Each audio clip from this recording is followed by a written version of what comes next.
ہم غور کریں کہ کس سماج میں ہم زندگی حاصل کر رہے ہیں، کس سماج میں ہم جی رہے ہیں، ہمارے جینے کا مقصد کیا ہے، ہم اس کو ہندو اور مسلم کے نظریے سے کیوں دیکھ رہے ہیں؟ کیا نربھیا کا جو کانڈ ہوا تھا، کیا مسلمان اس کے غم میں شامل نہیں تھے؟ کیا ہم اس کے غم میں شامل نہیں تھے؟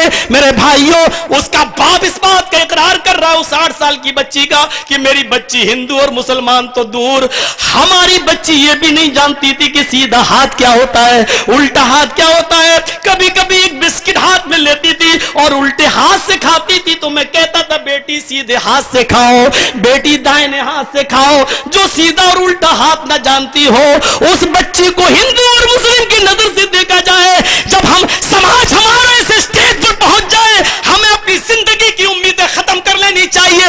ہم ایسے سماج میں جی رہے ہیں جو مردہ ہے، جو بالکل مر چکا ہے، اس سماج کے اندر سے روح ہماری نکل چکی ہے۔ ہم ایسے سماج میں جی رہے ہیں، ہم ایسے سماج میں زندگی گزار رہے ہیں۔ میرے پیارے ساتھیوں، آؤ یہ باتیں تو بات کی ہیں، یہ تو ہمارے حکمراں اور ذمہ دار جانے، ہم تو صرف آ کر سکتے ہیں، ہم صرف آ کر سکتے ہیں، ہمارے پاس اب کوئی اور چیزیں نہیں رہ گئی ہیں۔ آئے آصفہ، آئے 8 سال کی بچی، تیری چیخ ہمارے کانوں میں آ رہی ہے، آئے آصفہ تیری پکار ہمارے کانوں میں آ رہی ہے، لیکن اے آصفہ ابھی ہم تیری کوئی مدد کرنے نہیں آ سکتے ہیں، ابھی ہمارے درمیان جھگڑا ہے، تراویح 8 رکعت پڑھنا چاہیے یا 20، جب ہم اس جھگڑے کو ختم کر لیں گے تب ہم تیری مدد کے لیے آئیں گے۔ اے آصفہ تیرا معصوم چہرہ میری نگاہوں کے سامنے ہے، تیری مدد کو میں آنا چاہتا ہوں، لیکن ابھی ہم الجھے ہوئے ہیں، اس جھگڑے میں الجھے ہوئے ہیں، ایک مجلس کی 3 طلاق 3 مانی جائے یا 1 مانی جائے۔ اے آصفہ جب ہم اس جھگڑے سے نپٹ لیں گے تب ہم تیری مدد کے لیے آئیں گے۔ ہم یہی پیغام تو دے رہے ہیں، ہم یہی میسج تو دینا چاہتے ہیں۔ میرے ساتھیوں، یہ جھگڑے ہمارے بند کیوں نہیں ہو رہے ہیں؟ یہ جھگڑے ہمارے ختم کیوں نہیں ہو رہے ہیں؟ آخر ملت اور جماعت اور جمعیت بھی کوئی چیز ہوتی ہے، قومیت بھی تو کوئی چیز ہوتی ہے۔ یہ سارے فروعی مسائل کو بھلا کر ہم ملت اسلامیہ کے نام پر ایک پلیٹ فارم پر جمع کیوں نہیں ہو رہے ہیں؟ آخر یہ درد ہمارے اندر کب جاگے گا؟ یہ ایک قرآن ہے، ایک نبی ہے، ایک قبلہ ہے، ایک اللہ ہے، اور ہم ایک اللہ، ایک نبی، ایک قبلے کے ماننے والے اور ایک قرآن کے ماننے والے، آخر ہم کب تک لڑتے اور جھگڑتے رہیں گے؟ یہی تمام دن ہمیں اور آپ کو دیکھنے کو ملے گا۔ میرے پیارے ساتھیوں ذرا آؤ، وہ رات کی تاریکی ہے، رات کا اندھیرا ہے، آدھی رات گزر چکی ہے، وہ صدقے کا خیرات کا مال لے کر نکلنا چاہتا ہے، وہ کسی غریب انسان کی مدد کرنا چاہتا ہے۔ راستے میں اس نے ایک انسان کو، ایک مجبور انسان کو دیکھا، سمجھا یہی مجبور ہے، اور اس نے وہ اس کو دے دیا، صدقے کا اور زکات کا مال اس کو دے دیا اور چلا آیا۔ حدیث کی کتاب کہتی ہے رات میں وہ سو گیا، فجر کی نماز پڑھنے کے لیے اٹھا، فجر کی نماز کے بعد اس نے تلاوت کی، اور صبح سویرے وہ بازار کی طرف نکلا تو اس نے ایک چرچا سنا۔ کیا چرچا ہو رہا بازار میں؟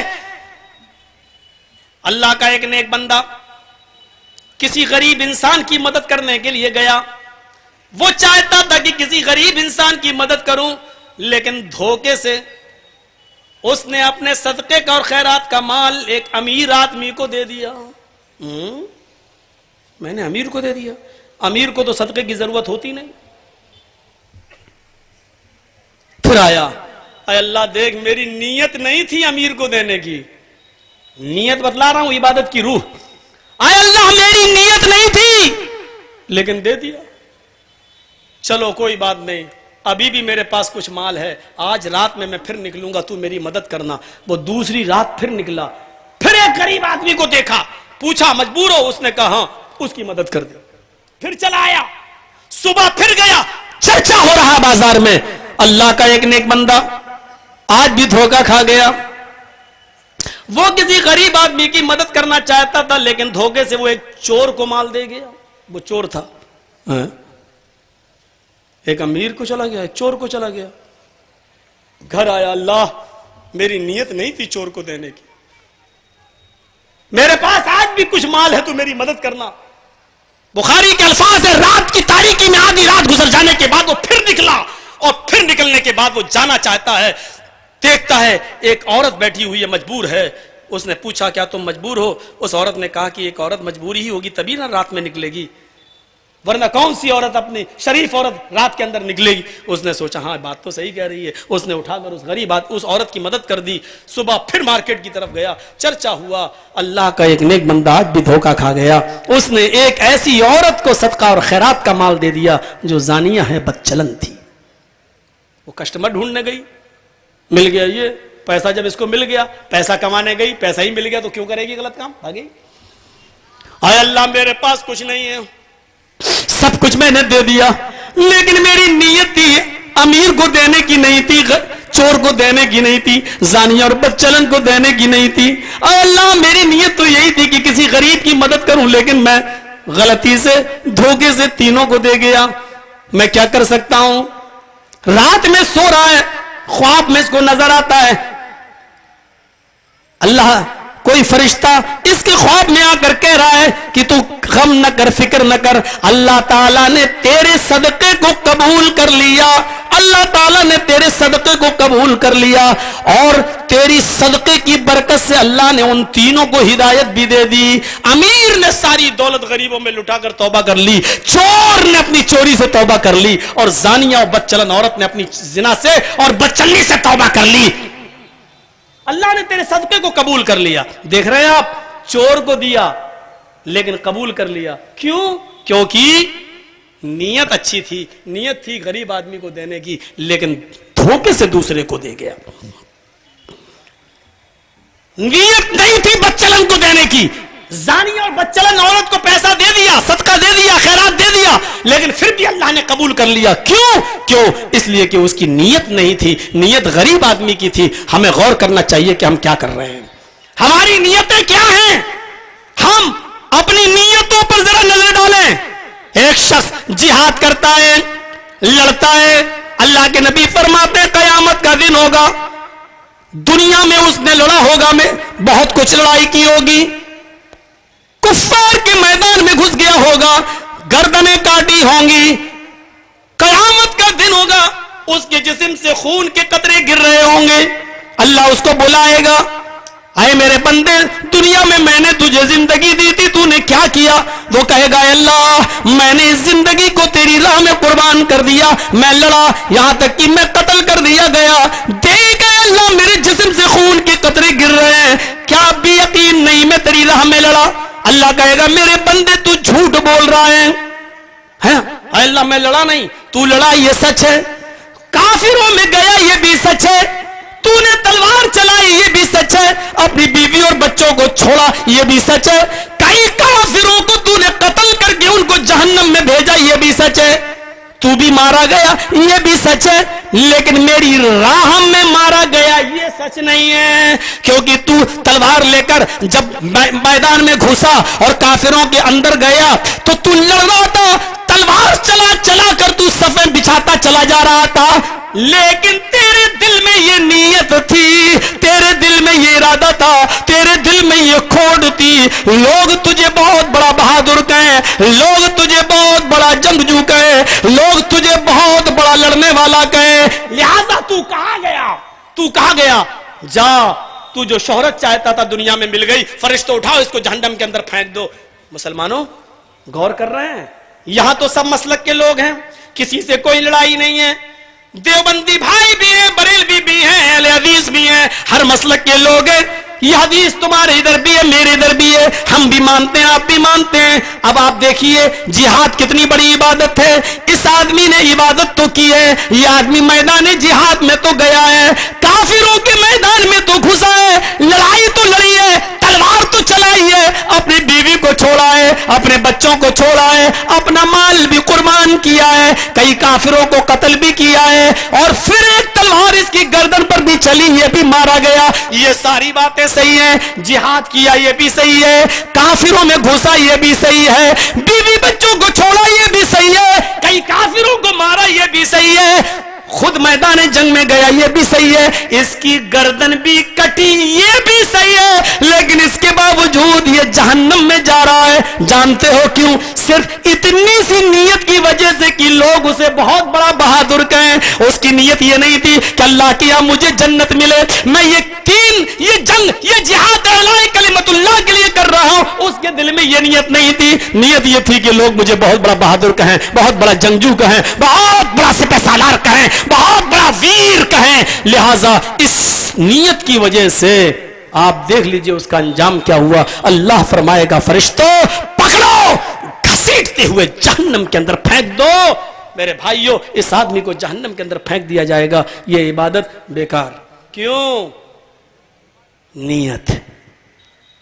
عبادت تو کی اس نے لیکن روح نہیں رہی اس عبادت کی, ڈیڈ باڈی ہے, کوئی فرق نہیں پڑتا.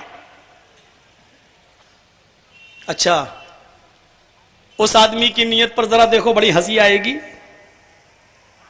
بخاری کا واقعہ ہے, ایک شخص اپنے سامان کو گھر کے اپنے اونٹ پر لادے ہوئے ہے اور صحرا سے گزر رہا ہے.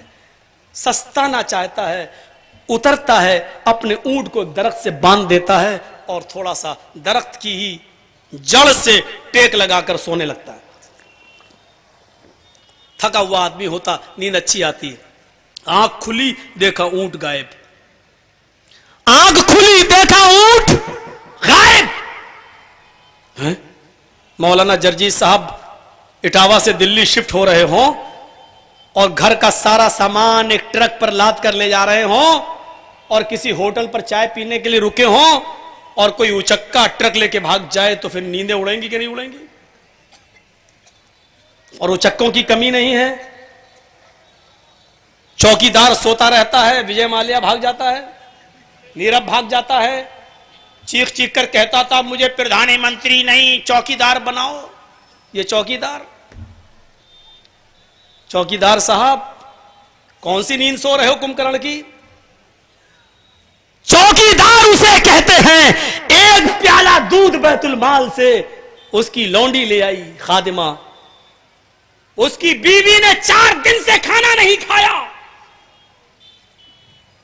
رات کی تاریکی ہے, بیت المال سے ایک پیالہ دودھ. کس کی لونڈی؟ عمر ابن عبدالعزیز کی لونڈی.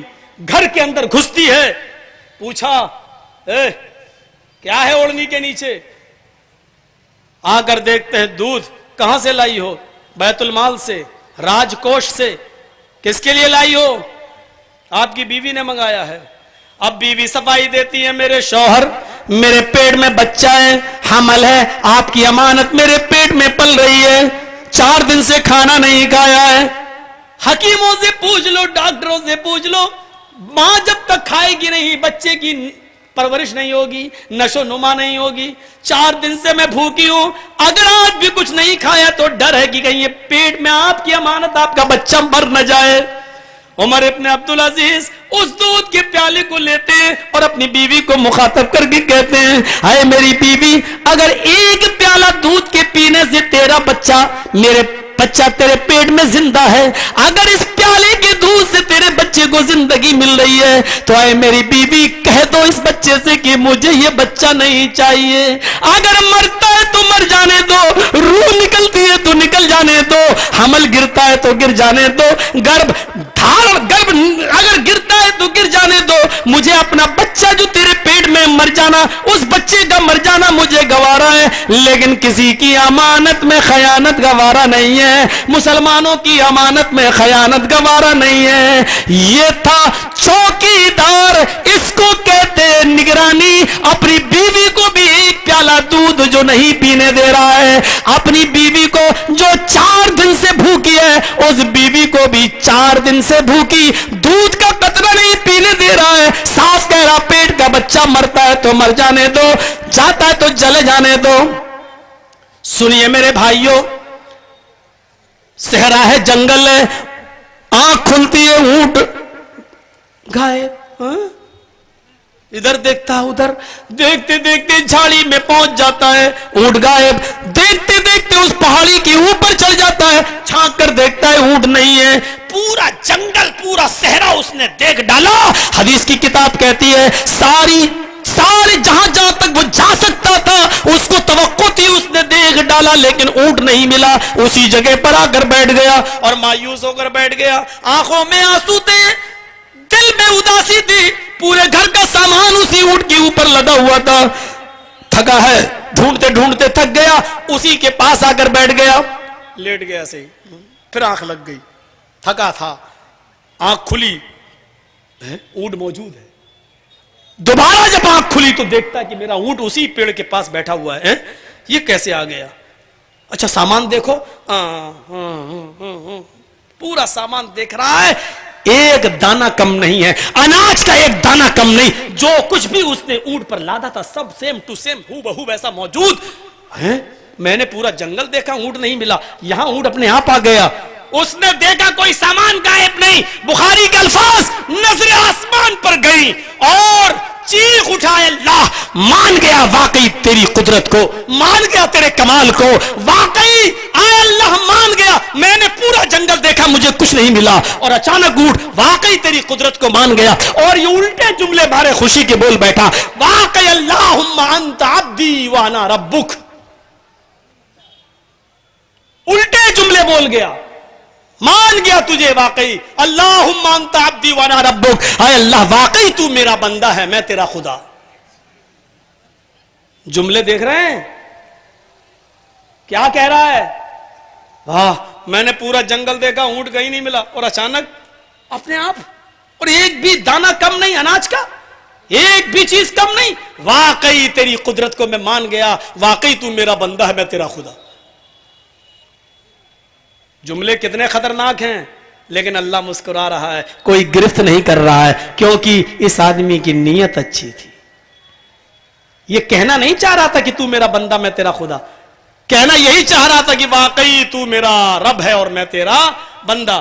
لیکن خوشی ہے اس کے پیر زمین پر نہیں ہے, ساری چیز اپنے اونٹ کو دیکھ کر خوش ہے, پا کر خوش ہے, اس لیے خوشی میں اس کو ہوش نہیں ہے کہ میں کیا کہہ رہا ہوں, واقعی تو میرا بندہ ہے میں تیرا خدا. جبکہ اس کے ڈینجرز پر جائیں, اس کی خطرناکیت پر جائیں تو یہ جملے اتنے ڈینجر ہیں, اتنے خطرناک ہے کہ آپ اندازہ نہیں لگا سکتے. اتنے خطرناک جملے ہیں آپ اس کا تصور نہیں کر سکتے. فرعون نے بھی ایسے جملے نہیں بولے تھے, یہ فرعون سے بھی زیادہ خطرناک جملے ہیں, کیونکہ فرعون تو لوگوں سے صرف یہ کہتا تھا انا ربکم الاعلی, میں تمہارا رب ہوں. کبھی فرعون نے اللہ سے نہیں کہا کہ میں تیرا رب ہوں. فرعون نے کبھی اللہ سے یہ نہیں کہا کہ اللہ میں تیرا بھی رب ہوں. فرعون نے صرف لوگوں سے کہا انا ربکم الاعلی, میں تمہارا رب ہوں. لیکن رات کے اندھیرے میں وہ اللہ سے یہی کہتا تھا اللہ میں تیرا بندہ ہوں, اللہ تو میری عبادت قبول کر لے, اللہ تو مجھے یہ دے دے. وہ مانگتا اللہ ہی سے تھا فرعون, لیکن لوگوں کے سامنے لوگوں سے اقرار کراتا تھا اور یہ کہتا تھا کہ مجھے رب کہو میں تمہارا رب ہوں, انا ربکم الاعلی, میں تمہارا سب سے اونچا رب ہوں. جو لوگوں کے سامنے اپنے آپ کو رب بناتا تھا, اللہ نے کہا فرعون تیری لاش کو میں نشان عبرت بنا دوں گا. اور دیکھ لو مصر کے میوزیم کے اندر آج بھی فرعون کی لاش نشان عبرت بنی ہوئی ہے. آج بھی فرعون کی لاش نشان عبرت بنی ہوئی ہے. فرعون کی لاش مصر کے میوزیم میں رکھی ہوئی ہے. دیکھ لو اپنے آپ کو لوگوں کا رب کہلانے والا, دیکھ لو آج کس حال میں ہے. اپنے آپ کو رب کہتا تھا, آج ہاتھ وہی ہے لیکن ہلا نہیں سکتا, پیر وہی ہے لیکن چلا نہیں سکتا, زبان وہی ہے لیکن بول نہیں سکتا, ہونٹ وہی ہے لیکن حرکت نہیں کر سکتا, دانت وہی ہے لیکن کھا نہیں سکتا. یہ وہ خدا ہے جو لوگوں کے سامنے اپنے آپ کو کہتا تھا کہ میں تمہارا رب ہوں. مٹے نامیوں کے نشان کیسے کیسے ہم نے فرعون کی لاش کو نشان عبرت بنا دیا. اتنا اپنے آپ کو لوگوں کا رب کہلانے والے کی لاش کو نشان عبرت بنا دیا. اس نے تو اس سے بھی برے جملے بولے تھے, اس نے بھی تو اس سے بھی خطرناک جملے بولے تھے. اس نے کہا تھا اللہ تو میرا بندہ میں تیرا رب ہوں, لیکن اللہ اس سے کوئی مواخذہ نہیں کر رہا ہے, اللہ اس کو معاف کر رہا ہے. کیوں کر رہا ہے؟ کیونکہ اس کے دل میں نیت نہیں تھی اللہ کو اپنا بندہ کہنے کی. فرعون جان بوجھ کر یہ جملے کہتا تھا, لیکن اس آدمی نے جان بوجھ کر نہیں کہا. وہ کہنا تو یہی چاہتا تھا کہ واقعی تو میرا بندہ میرا رب ہے اور میں تیرا بندہ, لیکن خوشی کے عالم میں وہ یہ جملے بول گیا واقعی تو میرا بندہ میں تیرا رب. اس نیت کی وجہ سے اللہ تعالیٰ نے اس کو معاف کر دیا, کوئی گرفت نہیں کی ہے. ہم اپنی عبادتوں پر نظر ڈالیں کہ ہماری عبادتوں میں ہماری نیت کیا ہے. ہماری نیت کیا ہے ہماری عبادتوں میں؟ ہم دیکھیں ہماری بہنیں مائیں آج کل جو سوال کرتی ہیں نا سوشل میڈیا پہ آپ جائیے، میرا جسم میری مرضی، کس کس طریقے کی باتیں آتی ہیں، اور پردہ تو اصل دل کا ہے۔ ہاں ادھر بھی تمہاری نیت دیکھی جائے گی، لیکن کچھ چیزیں ایسی ہوتی ہیں جن کو شریعت نے لاگو کر دیا ہے۔ عورت کے اوپر اگر پردہ فرض کیا ہے تو وہ ہے۔ اب کوئی یہ نہ کہے کہ میری نیت ہی نہیں ہے دوسروں کے سامنے آنے کی، اب لوگ دیکھتے تو دیکھتے رہیں لیکن میں تھوڑی دکھانا چاہتی ہوں میری نیت نہیں ہے۔ تو یہاں تو ایسے تو ہم تو ننگے ہو کے گھومیں گے، ہم کہہ دیں گے ہماری نیت ہی نہیں ہے ننگا ہو کے گھومنے کی، پھر کیا رہ جائے گا؟ پھر تو دنیا کی ساری قوم، پھر تو کوئی کنٹرول ہی نہیں رہے گا، کوئی کنٹرول نہیں رہے گا۔ ذرا تصور کیجئے اسی بے پردگی اور عریانیت کا نتیجہ یہ نکلا ہے کہ اب یہ جو کیس آج کی زندگی میں اور دنیا میں ہونے لگے ہیں، اب لوگ اپنی بیویوں کے پاس جاتے ہیں اور ان کو لے کر جب ہاسپٹل جاتے ہیں تو ایبورشن کرا رہے ہیں اور کہتے ہیں کہ لڑکی ہے اس کا ایبورشن کر دو، اور نرس کہہ رہی ہے وہ لیڈی ڈاکٹر کہ تمہیں شرم نہیں آتی ہے، تم ایک لیڈی ڈاکٹر کے پاس اس لیے آئے ہو کہ تمہاری بیوی کے پیٹ میں بچی ہے، لڑکی ہے، اور اس لڑکی کا ایبورشن اس لیے کرانے آئے ہو کیونکہ لڑکی ہے۔ کہنے لگتا اس کا باپ نہیں اس لیے نہیں آیا ہوں کہ یہ لڑکی ہے، اس لیے آیا ہوں کہ یہ لڑکی جب بڑی ہوگی تو میری بیٹی کا ریپ کر دیا جائے گا، میری بیٹی کی عزت و آبرو سے کھیلا جائے گا، ہم اپنی بیٹی کو عزت و آبرو سے کھیلنے سے بچانے کے لیے آئے ہیں۔ میری ڈاکٹر اس بچی کو قتل کر دو، ابھی پیٹ میں ہی مار دو، ابھی تکلیف کا احساس نہیں ہوگا۔ اب یہ دن آ گئے ہیں، یہ دن آ گئے ہیں میرے بھائیو، تھوڑا سا اشارہ میں نے اس طرف کیا تھا، کون نہیں جانتا کیسی درندگی ہوئی ہے، کیسی درندگی ہوئی۔ آئے نربھیا میں تیرے بھی دکھ کی گھڑی میں تیرے ساتھ ہوں، آئے آصفہ میں تیرے اس دکھ کی گھڑی میں تیرے ساتھ ہوں۔ ہر ہندوستان کی وہ بچی جس کے ساتھ یہ ظلم و زیادتی ہو رہی ہے میں اس کے ساتھ ہوں۔ یہی وجہ تھی کہ سب سے بڑا درد اور سب سے بڑا دکھ تو محمد رسول اللہ کو ہوتا تھا، اسی لیے تو آپ نے یہ سزا متعین کی ہے کہ اگر کوئی کسی لڑکی کا ریپ کرتا ہے تو یہ نہ دیکھا جائے یہ رضامندی کے ساتھ ہو رہا ہے یا زبردستی ہو رہا ہے۔ شادی سے پہلے اگر کوئی ریپ ہے وہ سب ریپ مانا جائے گا، وہ زنا ہی مانا جائے گا، وہ ریپ کی کسٹڈی میں آئے گا۔ یہ تو ہمارے یہاں یہ قانون بنا ہوا ہے، بالغ لڑکی ہے 18 سال سے زیادہ ہے، اگر وہ اپنی مرضی اور سہمتی کے ساتھ کسی لڑکے سے ملتی ہے تو وہ ریپ کی کسٹڈی میں نہیں آئے گا، یہ ایک الگ چیز ہو جاتی ہے۔ لیکن اسلام یہ کہتا ہے نکاح کے بندھن میں بندھنے سے پہلے چاہے رضامندی سے ہی تم نے کوئی غلط کام کیوں نہ کیا وہ زنا ہی کہلائے گا، وہ زنا ہی ہے۔ اگر دونوں ہی رضامندی سے اگر زنا ہوا ہے تو دونوں کو سنسار کر دو، اگر دونوں شادی شدہ ہیں ان کو پتھروں سے مار مار کے ہلاک کر دو، اور اگر دونوں کنوارے ہیں اور شادی شدہ نہیں ہے تو دونوں کو 100 کوڑے مارے جائیں، یا جو شادی شدہ ہے اس کو تو پتھروں سے مارا جائے اور جو کنوارا ہے اس کو 100 کوڑے مار کر 1 سال کے لیے شہر بدر کر دیا جائے۔ یہ اسلام نے اسی لیے تو سزا متعین کی ہے تاکہ کوئی کسی کی بہن اور بیٹی کے ساتھ عزت کے ساتھ کھلواڑ نہ کر سکے، اس کی عزت و آبرو کے ساتھ نہ کھیل سکے۔ پڑھیے 4 شیٹ پڑھیے اس لڑکی کی، آصفہ کی، دنگ رہ جائیں گے۔ اس 8 سال کی بچی کو اٹھا کر لے جایا جاتا ہے میرے ساتھیوں، اس لڑکی کو مندر میں لے جایا جاتا ہے۔ میرے الفاظوں پر غور کرو، اس لڑکی کا اغوا ہوتا ہے، اس لڑکی کا اغوا کر کے اس کو مندر میں لے جایا جاتا ہے۔ بھگوان کے اس پوتر استھل کو بھی ہم نے کہاں پہنچا دیا ہے؟ مندر اور مسجد یہ ہمارے سر کے تاج ہوا کرتے ہیں۔ میڈیا والوں لکھو اس جرجیز کی آہ کو، لکھو، قلم بند کرو۔ مندر و مسجد تو ہمارے سر کے تاج ہوا کرتے ہیں، ہم اپنے روٹھے ہوئے مولا کو مناتے ہیں، طریقے الگ الگ ہیں، راستے الگ الگ ہے۔ تم بھی اپنے گناہوں کی معافی اور پاپوں کی معافی اور چھما مانگنے کے لیے جاتے ہو، ہم بھی اپنے گناہوں کی معافی مانگنے کے لیے جاتے ہیں۔